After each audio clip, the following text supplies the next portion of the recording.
দর্শক, জায়গাটি সুন্দর তাই না?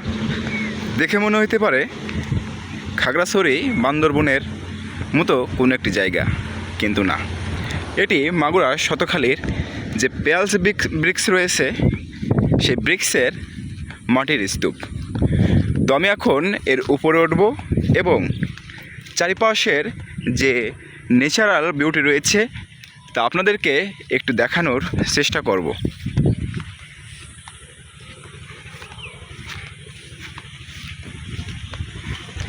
জাস্ট বিউটিফুল, দেখুন।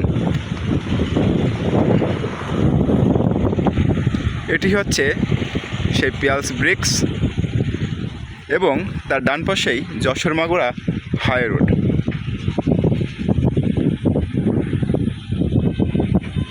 Just awesome.